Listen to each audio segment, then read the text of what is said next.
काली देवरानी की जादुई चोटी।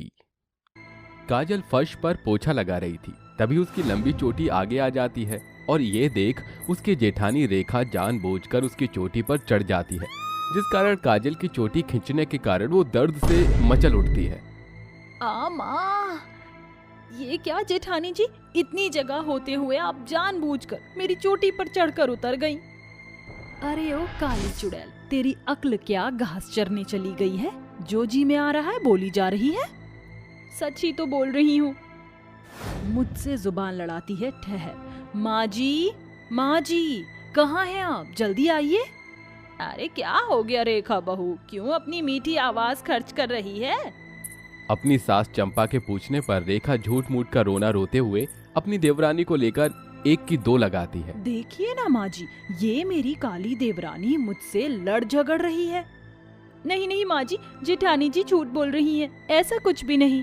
तो फिर कैसा है मेरी काली बहू? चंपा गुस्से से भरकर बेचारी काजल की चोटी खींचकर उसे बुरी तरह से मारने लगती है, जिसे देखकर रेखा बहुत खुश होती है। आह माँ जी, मुझे मत मारिए, मेरी चोटी छोड़ दीजिए माँ जी। छोड़ दूं? इस लंबी काली चोटी का जादू तूने मेरे बेटे पर चलाकर मुझसे मेरा बेटा छीना है, वरना शक्ल तो तेरी जले हुए उपले की राख जैसी है।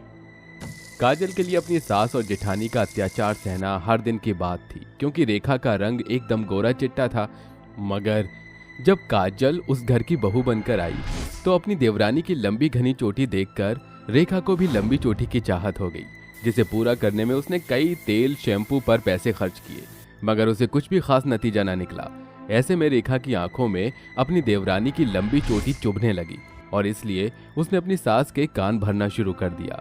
एक रात सभी मेज पर बैठकर खाना खा रहे होते हैं, तभी चंपा की खाने की थाली में बाल निकल आता है, जिसे गुस्से में चंपा भरी थाली का खाना काजल के ऊपर फेंक देती है।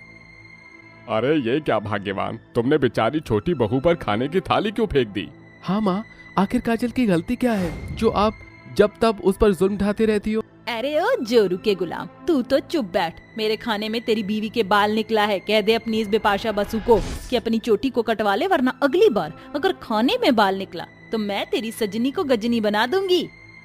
ये कहकर चंपा पैर पटकती हुई अपने कमरे में चली जाती है। ऐसे ही दिन बीतते हैं और एक दिन तीनों के पति एक बड़े प्रोजेक्ट के लिए शहर से बाहर चले जाते हैं और रेखा को अपनी देवरानी पर दिन रात दामन चलाने का मौका मिल जाता है। माँ जी, देखिए ना, मौसम कितना खुशनुमा है। ऐसे में गर्मा गर्म चाय और पकौड़े मिल जाते तो मजा आ जाए। अरे ये भी कोई कहने की बात है। तू रुक। काजल, अरे ओ काजल, अरे ओ कोयला खदान, यहाँ। जी माँ जी, कहिए। जाकर मेरी बड़ी बहू के लिए पनीर के पकौड़े बना अभी। काजल किचन में आकर पकोड़े के लिए बेसन घोलने लगती है, तभी रेखा रसोई में आकर बड़ी ही सफाई से काजल के चोटी के कुछ बाल तोड़कर मौका पाते ही बेसन में बाल डाल देती है। अब आएगा मजा। मेरी काली देवरानी का एक बाल माँ जी के मुंह में पड़ते ही बूम। काजल पकोड़े बनाकर अपनी जेठानी को परोस देती है और रेखा चंपा को पकोड़े चखाने के बहाने अपनी चाल चलती है। क्या हुआ माँ जी, कुछ कंकड़ था क्या? मैंने तुझे कहा था ना कि अपनी चोटी कटवा ले। आज फिर तूने अपनी गलती की है। बहू, कैंची लेकर आ। नहीं माँ जी, मेरे बाल मत काटिए, रुक जाइए। चंपा काजल के सारे बाल काट देती है और उसे घर से भी निकाल फेंकती है। चलते चलते काजल एक जंगल में आ जाती है, जहाँ एक बड़ा ही सुंदर हिरन बेहोश पड़ा था। अरे ये हिरन इस तरह से हाँफ क्यों रहा है? शायद ये प्यासा है, इसे पानी पिलाना होगा। काजल उस हिरन को पानी पिलाती है, तभी वो हिरन होश में आ जाता है और काजल नदी में डूबने जाने लगती है। तभी हिरन बोल उठता है, ठहरो, मेरी जान बचाकर तुम अपनी जान क्यों देना चाह रही हो? क्योंकि मेरे पास जीने की कोई वजह नहीं बची। मेरे काले रंग के कारण मेरी सास मुझे पसंद नहीं करती और अब तो मेरे बाल भी छिन गए। अचानक हिरन के सींगों से एक सोने की रोशनी काजल के अंदर समा जाती है और उसके सिर पर सोने की सुंदर चोटी आ जाती है। साथ ही काजल का काला रंग गोरा हो जाता है। ये क्या, मेरे सर पर सोने की जादुई चोटी कहाँ से आ गई और मैं सुंदर कैसे हो गई? मेरे जादू से काजल, अब तुम्हारी चोटी जादुई हो चुकी है। जब भी तुम इसे मदद मांगोगी ये तुम्हें सोना ही सोना देगा।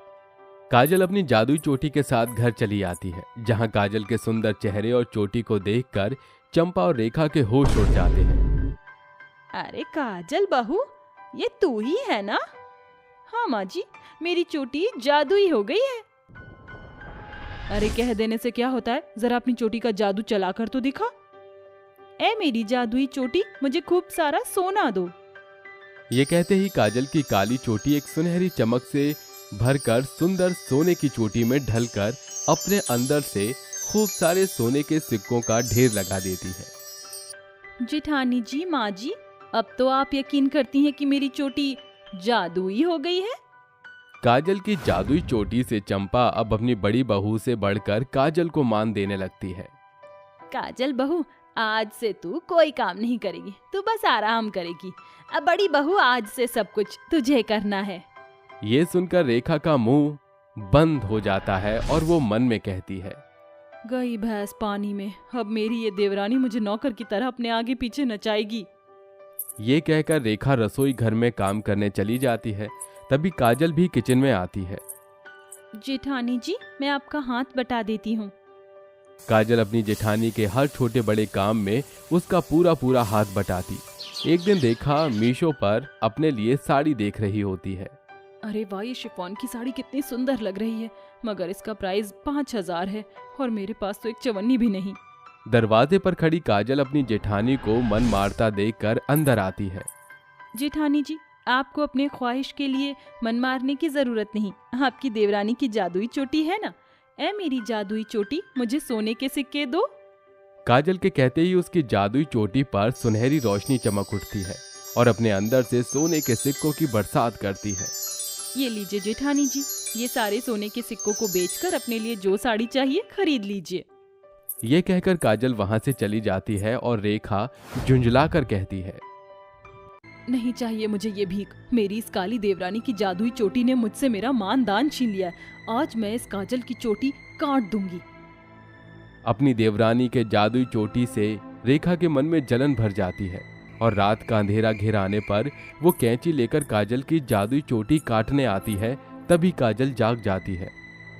मुझे पता था आप कुछ ऐसा ही करेंगी जेठानी जी। आपको मेरी चोटी से इतनी चिढ़ क्यों है?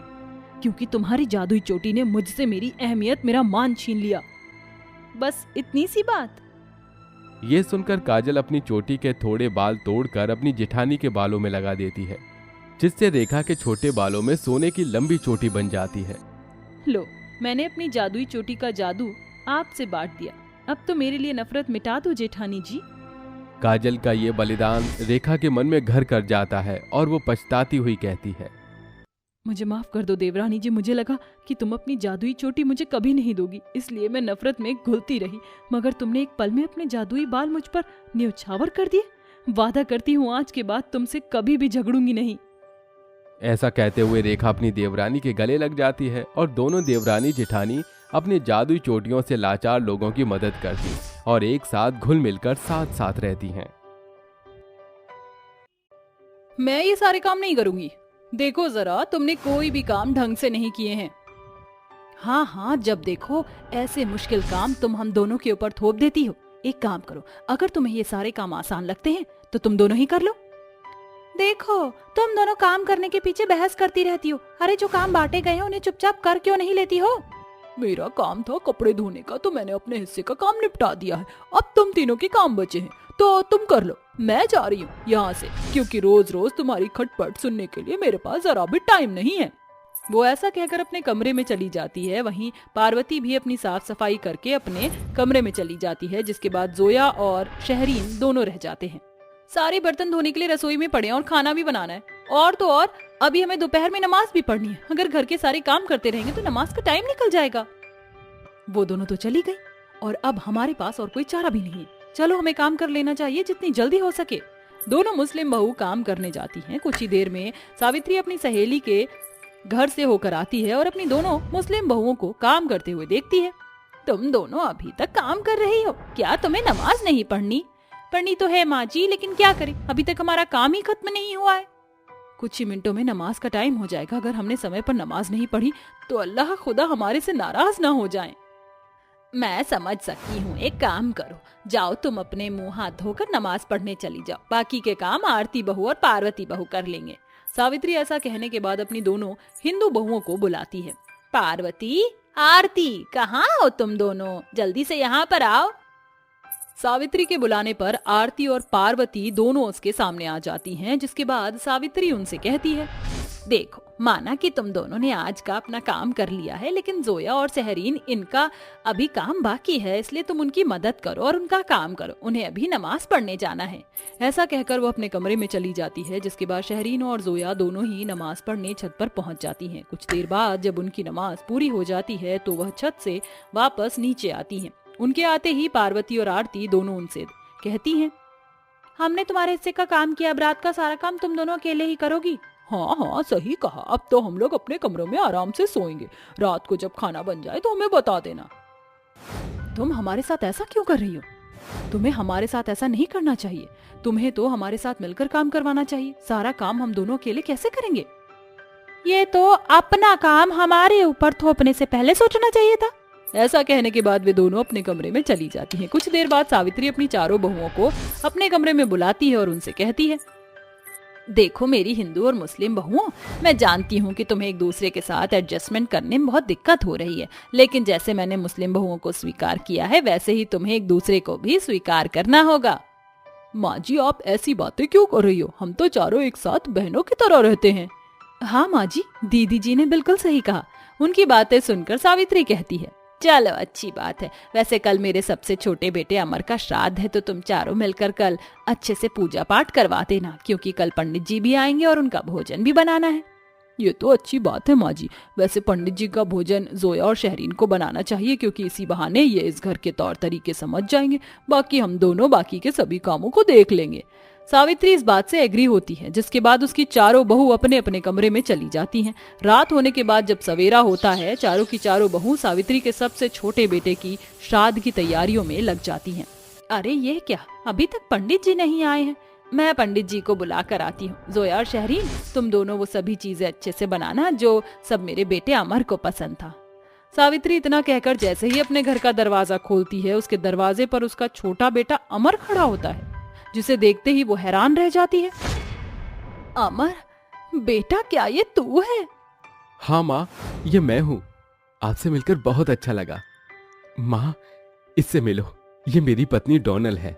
सावित्री डोनल को देखते ही हक्की बक्की रह जाती है और अपने मन ही मन सोचती है, ये डोनल तो पूरा गुब्बारा है, गुब्बारा, पता नहीं कहाँ कहाँ से फूला हुआ है। इसके होठ कितने मोटे मोटे हैं और आगे पीछे हर जगह से बहुत मोटी है। हे भगवान, इसकी त्वचा तो देखो कितनी काली है। सावित्री अपने मन में ऐसा सोचने के बाद अमर से कहती है, अरे बेटा अमर, तुझे ये हब्सन का बच्चा कहाँ से मिल गया?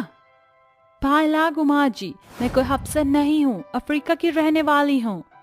अरे हाँ हाँ वही कहा मैंने। अरे बेटा अमर, ये सब क्या हो रहा है, कहाँ से लाया है तू इस अफ्रीकन को?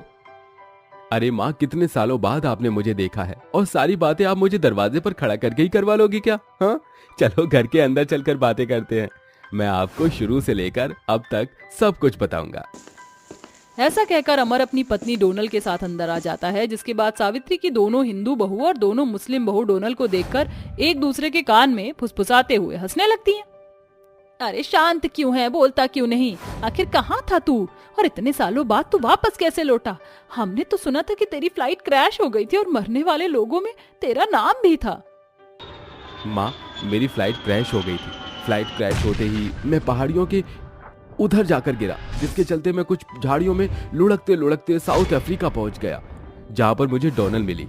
मुझे कई दिनों तक होश नहीं आया और जब होश में आया तो मैं एकदम से चिल्ला कर उठा, तब मेरे सामने डोनल थी। आपको घबराने की कोई जरूरत नहीं है, आप अभी आराम करो, हमको पता है आप अभी तकलीफ में हो।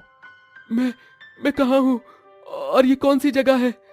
ये साउथ अफ्रीका है। आप मुझको झाड़ियों में जख्मी हालत में मिले थे, पूरे 1 सप्ताह से मैं आपकी देखरेख कर रही हूँ। फिर मैं अपने घर कैसे जा पाऊंगा?